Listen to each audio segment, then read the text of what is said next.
pojok asik kritis yang asik dan bermanfaat. Oke, tentu saja bersama kami Kasrat, tak kenal maka tak sayang nih. Mungkin kita kenalan dulu gak sih sama listener kita yang di rumah? Boleh dong Kak, kenalan duluan. Oke, perkenalin semuanya. Aku Farhan Aurelino, bisa lebih akrab dipanggil Farhan, dan ini rekan aku. Aku Dewi Septiani atau lebih enak panggil aja aku dulu. Oke, jadi kita hari ini bakal berbincang-bincang soal apa nih kira-kira, Wi? Wah, kebetulan aku nih anaknya update banget nih ya. Dan aku juga sering baca-baca berita. Kayaknya aku udah tahu nih kita bakal bahas apa.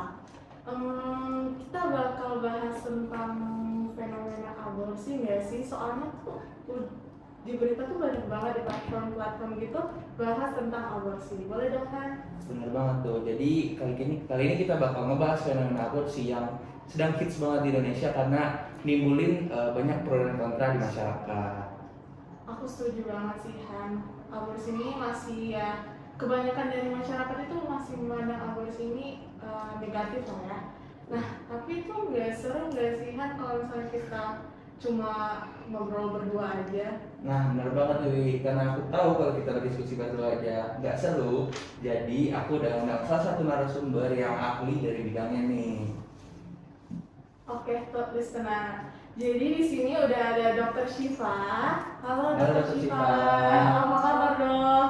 Baik, alhamdulillah. Kalian semua apa kabar? Alhamdulillah Baik baik. dong. Jadi boleh dong kan kenalin Dokter Syifa ini. Nah, jadi Dokter Syifa ini adalah dokter spesialis kandungan yang mana latar belakangnya cocok banget dengan apa yang kita bahas hari ini nih, Wi. Jadi kita bakal ngebahas tentang aborsi menurut sudut pandang Dokter Syifa sebagai seorang dokter spesialis kandungan. Oke, sebelumnya terima kasih banyak ya dok udah menyempatkan waktunya untuk ya berdiskusi sama kami tentang aborsi. Kami mau tanya-tanya tentang aborsi nih dok. Mungkin dari mungkin dari Farhan sendiri itu boleh deh apa yang mau ditanyain sama dokternya. Oke dok, mungkin dari pertanyaan yang ringan-ringan dulu ya dok ya. Gak apa-apa, mulainya alamat juga boleh. Itu bisa kita bicarakan nanti dok. Iya ya.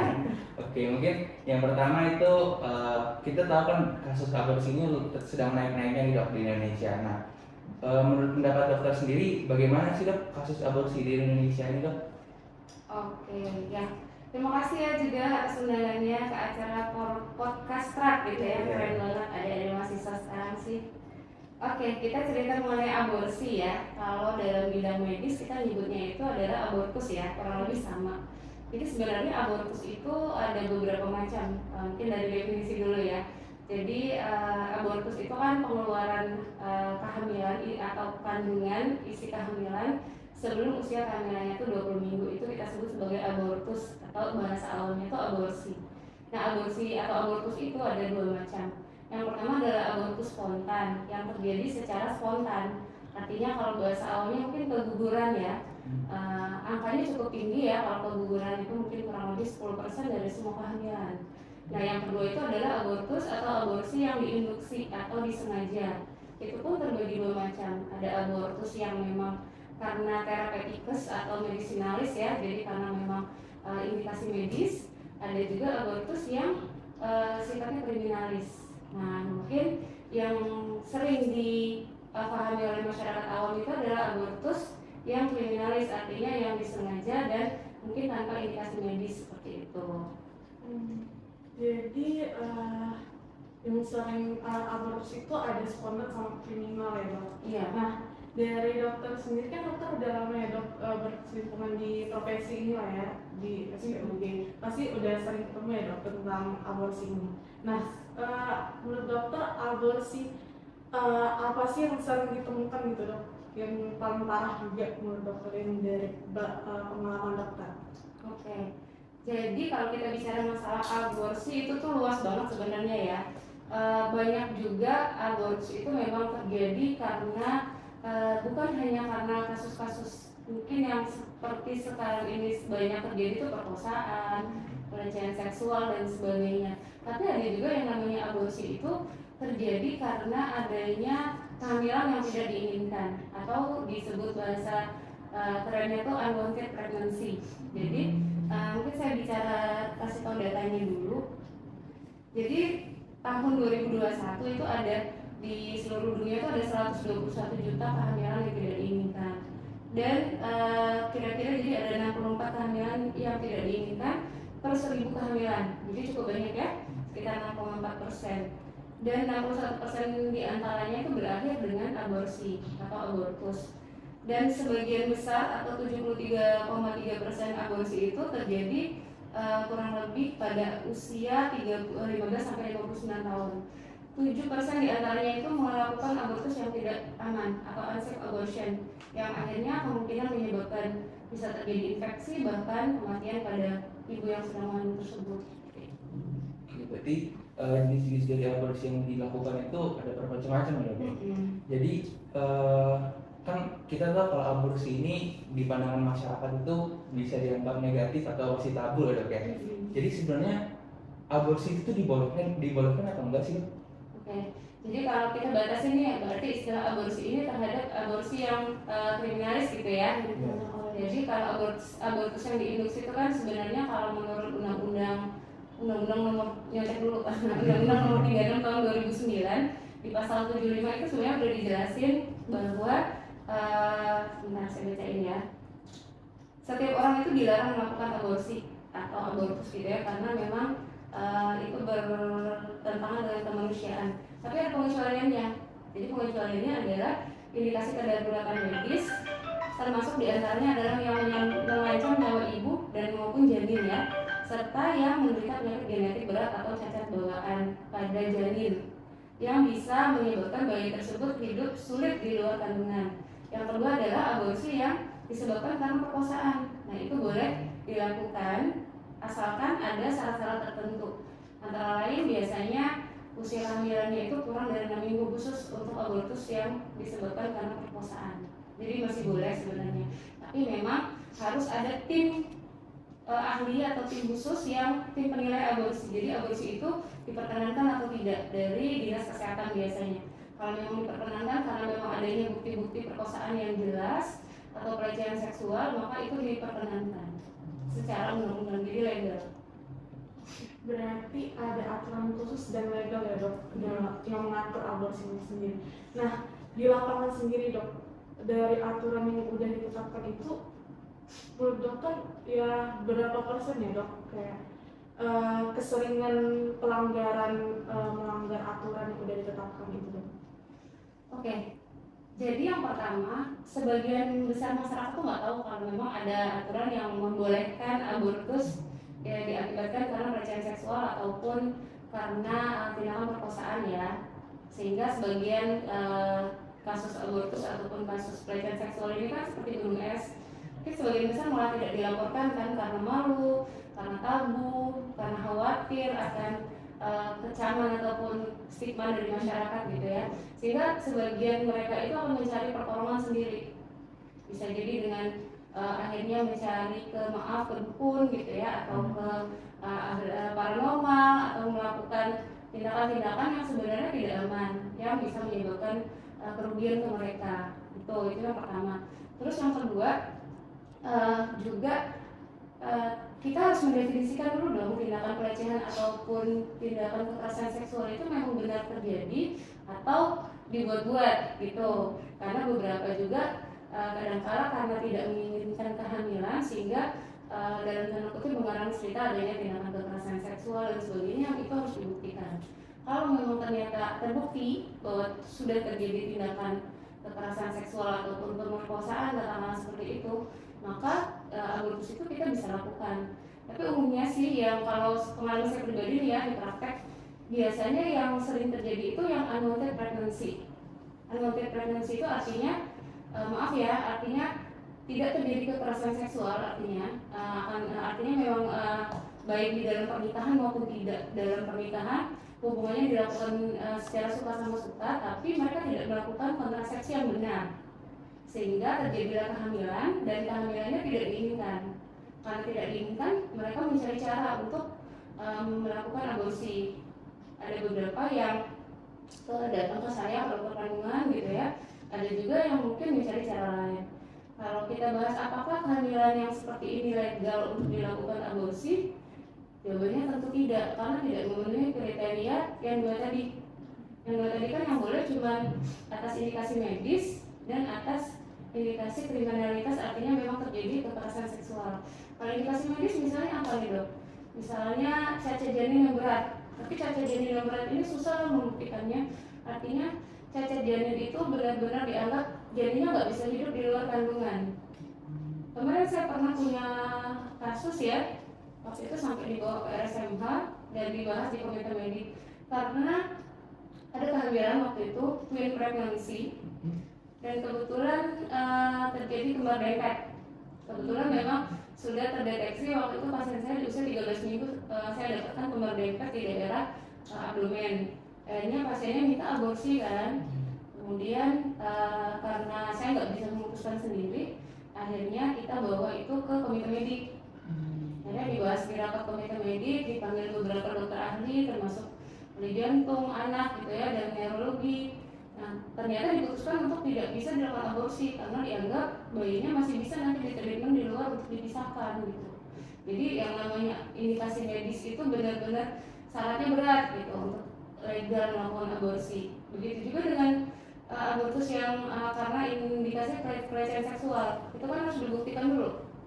Katakanlah dengan penyelidikan dan penyidikan ya, mungkin sampai dengan keputusan pengadilan katakanlah bahwa memang benar terjadi tindakan kriminal ya atau pemerkosaan, baru kita boleh legal melakukan aborsi.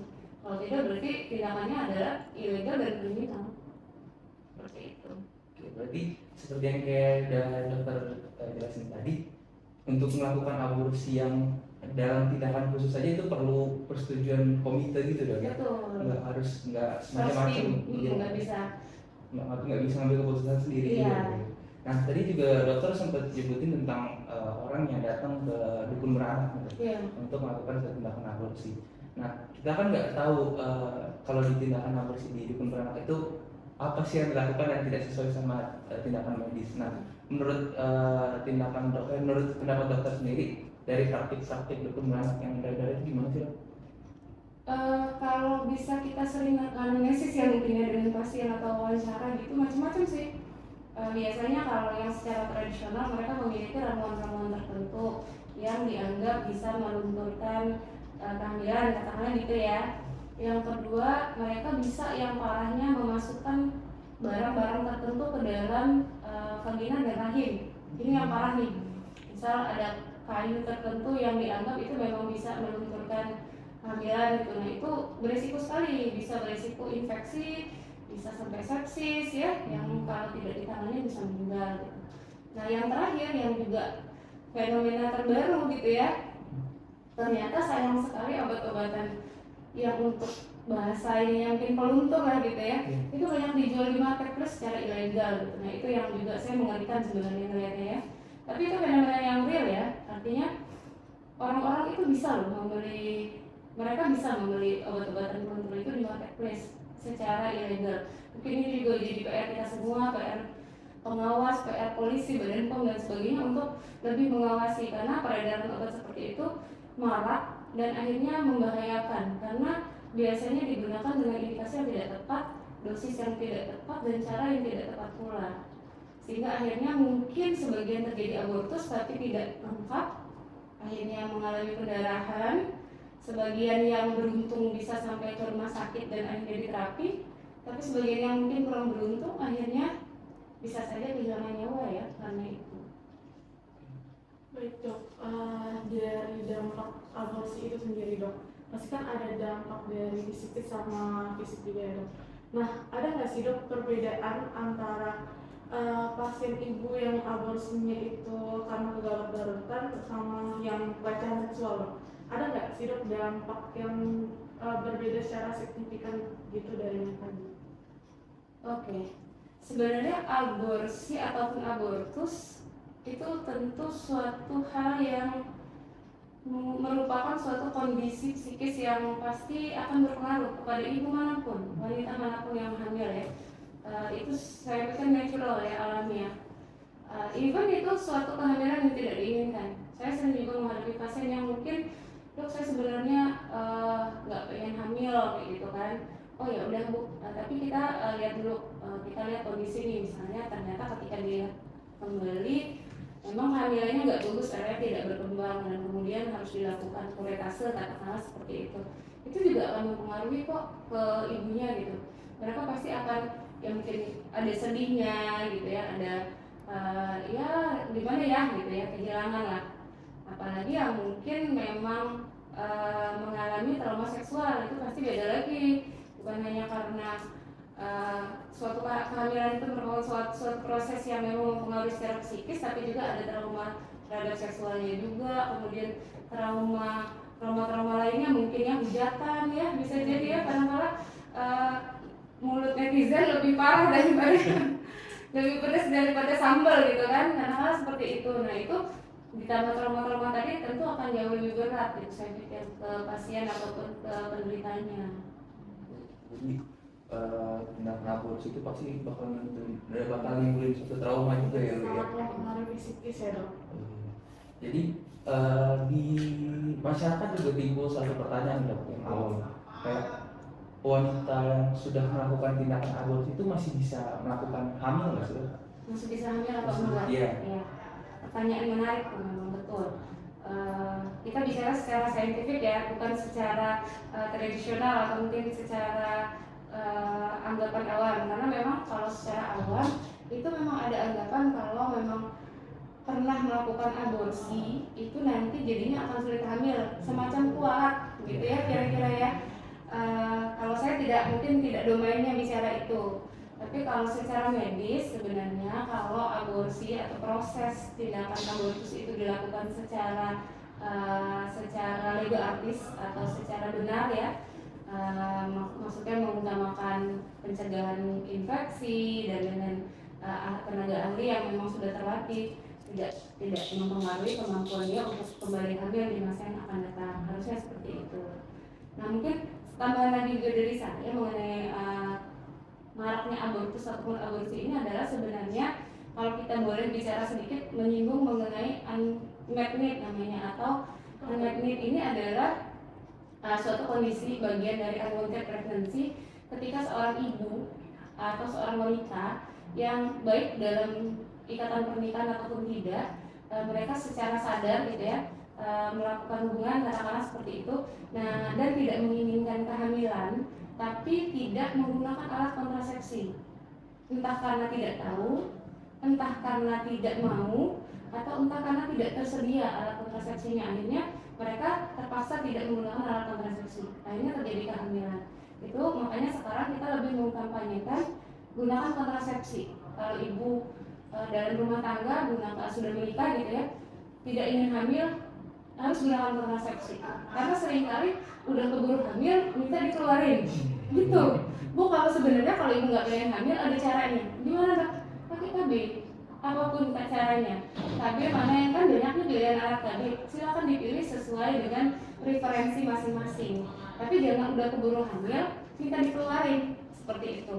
Atau mungkin kalau untuk yang di luar sana ya, untuk masyarakat awam mungkin kita ya lakukan seks lah seperti itu. Jadi kalau bisa setia, tapi kalau memang terpaksa enggak gitu ya lakukan seks yang aman gitu ya, artinya minimal pakai kondom lah gitu.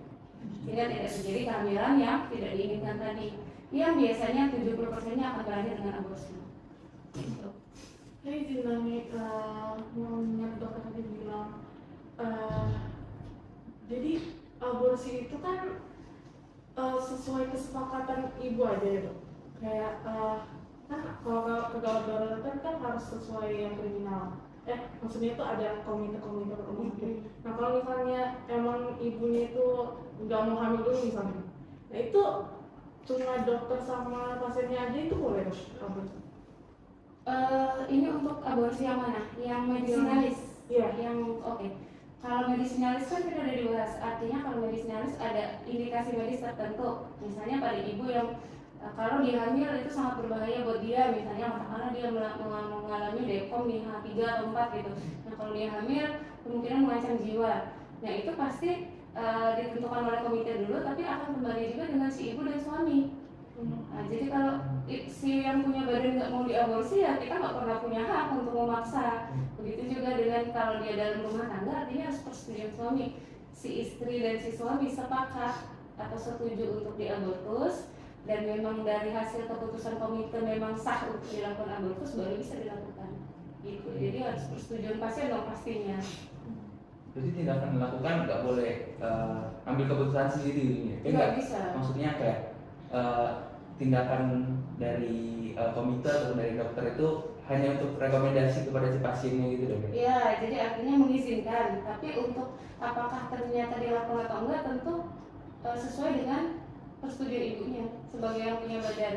Dan kalau ini karena kasusnya biasanya dalam pernikahan gitu ya, harus persetujuan suami juga.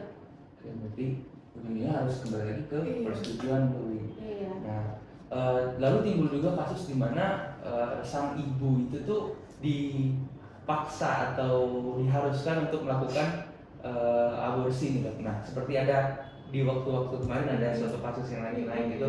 Nah itu penerapannya gimana sih dok? Kalau seorang ibu itu dipaksa melakukan tindakan aborsi?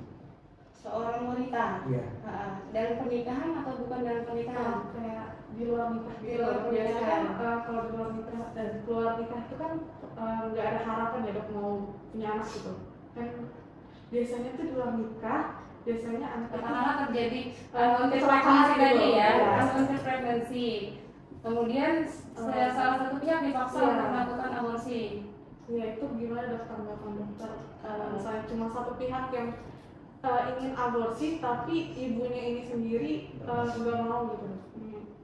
Kita kan selalu berprinsip pada etika medis ya, yaitu kita menghormati dan menghargai hak pasien, hak prerogatif pasien untuk menentukan dirinya sendiri gitu ya. Artinya kalau misalnya memang pasiennya yang punya badan itu yang paling berhak, dia yang paling berhak. Apalagi kalau di luar pernikahan, artinya siapapun di luar itu, mungkin katakanlah cowoknya atau siapa, itu sudah punya hak karena tidak dalam pernikahan gitu ya. Jadi yang punya badan itu yang paling berhak menentukan. Kalau misalnya memang dia mau diabortus dan alasan medisnya, artinya tadi alasannya kan cuma boleh dua, alasan indikasi medis atau pelecehan seksual. Kalau nggak dua-duanya juga nggak boleh secara hukum. Tapi kalau ternyata dia dilakukan pelecehan seksual dan terbukti iya, itu boleh. Tapi kalau misalnya memang karena dia nggak sengaja misalnya kayak gitu, kemudian terjadi unwanted pregnancy, kalau di Indonesia sih belum boleh. Meskipun sebenarnya beberapa negara di luar membolehkan. Di bawah 13 minggu mereka membolehkan, di Korea misalnya itu mereka melegalkan melakukan aborsi atas indikasi apapun. Kalau si yang punya badan nggak mau hamil. Tapi kalau di Indonesia enggak. Di Indonesia cuma boleh dengan dua indikasi tadi. Kalau memang ada pemaksaan itu harusnya dilaporkan ya. Kalau dalam rumah tangga namanya KDRT kan. Tapi kalau di luar apa mungkin bullying atau apa namanya ya, yang juga harusnya dilaporkan. Mungkin ke Komnas Perempuan atau Komnas HAM, mungkin ke polisi, saya pikir gitu. Jadi kita harus benar-benar open mind ya. Cewek-cewek, wanita-wanita jangan mau diintimidasi gitu ya, jangan mau didiskriminasi sama pihak manapun. Artinya kalau memang terjadi hal-hal seperti ini dan kita merasa diintimidasi atau merasa tertekan, harusnya kita buru-buru cari pertolongan atau buru-buru cari backup, jangan sampai nanti kita dirugikan. Oke? Untuk tadi kan ada yang aborsi bukan dari tenaga medis yang profesional ya dok, maksudnya yang kedukun gitu loh dok.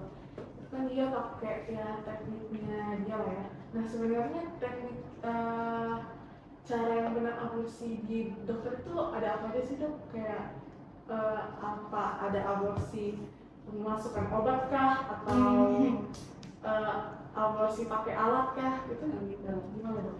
Nanti ini dibilang ngajarin. Takutnya banyak terinspirasi ya. Intinya sebenarnya kalau di dunia medis memang ada beberapa cara ya untuk melakukan abortus ya, baik yang fisikal ataupun yang kimiawi atau kombinasi gitu. Nanti dokternya akan melakukan penilaian dari usia kehamilan, dari kondisi ya, dari mungkin gejala-gejala klinis lain, kira-kira yang mana yang akan diambil. Yang boleh melakukan siapa? Apakah harus dokter kandungan? Jadi menurut peraturan Menteri Kesehatan tidak harus dokter kandungan. Artinya dokter umum yang sudah dilatih untuk melakukan tindakan aborsi yang legal atas indikasi yang tadi itu boleh, tapi harus dilatih terlebih dahulu. Kemudian dilakukan juga di suatu wahana kesehatan yang memang sudah resmi, artinya diperbolehkan oleh pihak terkait, dalam hal ini mungkin dinas kesehatan gitu ya, dan dilaporkan. Karena itu nanti dari dinas kesehatan akan melakukan pengawasan secara berkala terhadap yang dilakukan ini ya. Contohnya mungkin kalau pernah dengar di Jakarta ada namanya klinik Raden Saleh. Iya, saya sebut nama karena memang klinik Raden Saleh itu salah satu tempat di mana bisa dilakukan aborsi yang legal lah kayak gitu ya. Karena memang indikasi-indikasi tertentu. Berarti udah dapat izin ya dok dari? Iya, jadi harus dilatih ya. Kalau misalnya dokter umum itu bisa dilatih, dokter yang terlatih dan punya sertifikat itu boleh melakukan, tapi dengan pencatatan dan pelaporan yang dilakukan secara berkala. Berarti nggak harus dokter kandungan ya? Iya, sebenarnya bisa. Dokter umum juga bisa. Iya. Nah, boleh nggak? Kalau di kayaknya dari peraturannya masih harus dokter sih. Harus dokter gitu. Oke, baik. Mungkin itu bahas tentang yang tadi juga. Menurut pengalaman pribadi dokter nih, mungkin dokter pernah nggak sih dok menangani kasus aborsi yang bisa dibilang yang unwanted tadi itu selama apa pernah gimana? Iya, jadi gini, kalau untuk kasus aborsi secara umum pasti sering banget ya. Artinya kalau abortus spontan kan pasti banyak banget kasusnya yang mungkin akan kita tata laksana dengan mengatakan mungkin koretase atau dengan obat-obatan saja biasanya, atau mungkin kalau pernah dengar AVM atau aspirasi vakum manual, jadi sifatnya pakai semacam vakum atau sedot gitu ya, macam-macam itu pernah pasti, semua dokter kandungan pasti pernah. Kalau untuk yang unwanted pregnancy juga sering dihadapin. Nah itu tadi yang saya ceritain, artinya tidak hanya orang yang di luar pernikahan, justru malah yang lebih sering adalah yang di dalam pernikahan yang belum siap untuk hamil atau belum siap untuk hamil lagi. Itulah makanya selalu kita sekarang mengkampanyekan, please kalau emang nggak pengen hamil pakai kontrasepsi, karena jangan sampai udah keburu hamil itu kita dikuburkan. Karena kita tidak pernah melegalkan di Indonesia, kita tidak pernah melegalkan aborsi yang tidak ada indikasi. Nggak ada indikasi medis, kita sama aja melanggar hukum di Indonesia ya. Dan juga mungkin dari segi agama pun juga tidak diperbolehkan kalau kepercayaan kita masing-masing. Tapi kalau di tempat-tempat yang diperbolehkan, di negara-negara yang lebih liberal katakanlah, ya itu sesuai dengan hukum yang berlaku di sana gitu ya. Tapi ya gitulah emang sih, suka dukanya banyak banget. Banyak banget yang memang artinya saya sering banget ketemu kalau di tempat praktek gitu ya, di rumah sakit juga yang sudah bahkan beberapa bulan, kadang-kadang ya yang memang masih dalam tanda kutip nona, yang belum menikah, atau yang mungkin juga ya punya hubungan gelap lah katakanlah seperti itu gitu ya. Itu sering banget, banyak banget di Indonesia, di tempat saya banyak, mungkin di Indonesia saya yakin juga banyak tadi ya.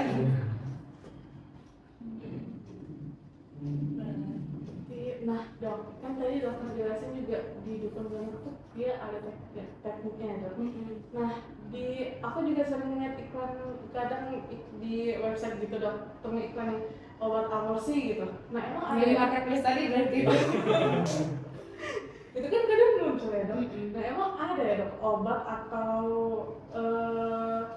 kayak barang-barang yang diperjualbelikan itu kan harusnya dilihat kan dok oleh pemerintah gitu atau apa sih? Iya. Nah itu emang nggak dilarang gitu dok? Kalau mengatakan ada nggak obatnya, banyak sebenarnya jenis obat yang memang dikatakan bisa menyebabkan kerusakan ataupun gangguan pada kehamilan gitu. Itu yang biasanya dituju oleh para orang yang menginginkan aborsi kan, atau menyebabkan kontraksi rahim yang berlebihan, atau menyebabkan pembukaan dari mulut rahim ya, sehingga terjadi aborsi tadi. Terus kalau kita bicara masalah dok ini diawasi nggak sih oleh pemerintah? Nah mungkin kita sebenarnya sama-sama berharap harusnya hal ini lebih ditertibkan. Tapi kita juga sama-sama tahu yang namanya dunia online itu kan sesuatu yang kadang seperti hutan belantara gitu ya. Sulit sekali mungkin untuk menjejakinya. Entah kalau dengan undang-undang terbaru apakah akan jauh lebih tertib dan rapi dengan kondisi penjualan di online, karena satu toko ditutup mereka bisa bikin 1000 toko baru dalam waktu 1 hari misalnya gitu, jadi tentu sulit gitu. Dan selama hukum ekonomi, selamanya ada demand akan ada supply gitu ya, mereka pasti akan mencari cara untuk mensuplai itu, dan demandnya ternyata banyak. Nah, kalau saya sendiri pribadi, gimana caranya mengurai ini atau mengurangi ini, ya kita kasih edukasi dong. Edukasinya jadi dari hulu, jangan sampai terjadi unwanted pregnancy tadi. Kalau nggak yang pertama tadi sex atau be faithful, atau yang enggak use condoms gitu ya. Jadi hindari terjadinya unwanted pregnancy. Atau kita juga kasih tahu nih, kalau sampai terjadi unwanted pregnancy apa yang harus dilakukan gitu, sehingga mereka bisa mencari pertolongan itu ke petugas yang memang kompeten, yang profesional, tidak mencari-cari sendiri.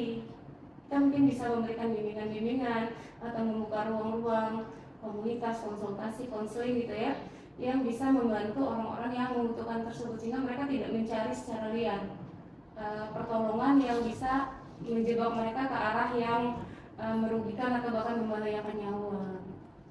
Berarti tetap harus dilakukan edukasi pencegahan sebelum itu terjadi ya. Betul, itu yang paling penting sebenarnya. Iya. Nah, kalau udah kejadian kan sulit ya. Tapi di nyatanya di masyarakat sendiri kan, masyarakat tuh masih takut-takut gitu loh Dok, untuk datang ke yang tenaga ahli lah gitu. Dan malah keburu untuk melakukan tindakan preventif tadi malah keburu telat seperti yang tadi dokter jelasin. Nah itu kesalahannya itu dari merekanya atau edukasinya kurang atau bagaimana itu?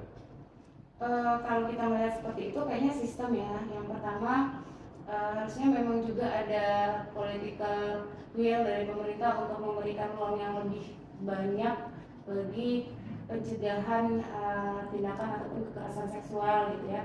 Mungkin memberikan ruang konseling, menyebarnya ke tempat yang sampai ke pelosok-pelosok. Kemudian juga dulu pernah ada di Papua ya, saya nggak tahu kalau di daerah-daerah lain. Kita tahu Papua itu prevalensi HIV-nya tinggi sekali gitu ya.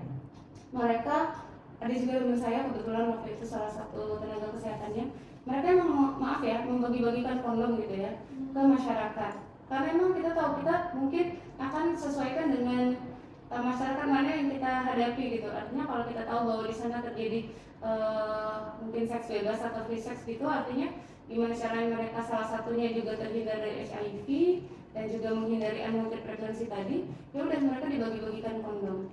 Atau bahkan di negara-negara luar juga ada kayak ATM kondom gitu ya. Kita bukan berarti bahwa oke, ini berarti kita lagi mengkampanyekan free sex, enggak seperti itu. Tapi ada orang-orang yang memang mungkin membutuhkan dan malu untuk mendapatkannya di tempat-tempat resmi. Jadi kalau di luar itu sudah disediakan ATM kondom yang bisa diakses kapan saja. Nah selain itu pasti petugas PLKB, artinya penyuluh lapangan KB itu harus lebih intensif untuk oke, ayo ibu-ibu, mami-mami gitu ya, tolong pakai KB, sehingga mereka banyak juga soalnya ibu-ibu itu yang dalam keadaan menikah dan tidak ingin hamil tapi malu ke dokter. Ya udah, ini mereka melakukan abortus ataupun aborsi dengan dukun, dengan tenaga yang tidak profesional, dengan memasukkan alat, memasukkan tanaman tertentu, batang kayu dan sebagainya ke rahim, bisa terjadi perforasi atau jebol gitu ya ususnya, atau minimal pendarahan, infeksi, sampai busuk kadang-kadang ya, atau bahkan nanti jadinya demam dan sepsis kayak gitu.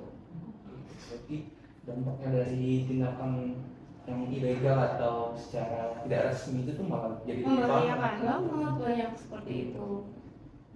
Jadi ya kita tuh perlu edukasi dan biar masyarakat juga lebih aware lah ya Dok tentang aborsi ini. Aborsi ini bukan berarti ya tentang kriminalitas yang pelecehan seksual itu aja, sebenarnya banyak dan sering terjadi juga malahan di dalam pernikahan.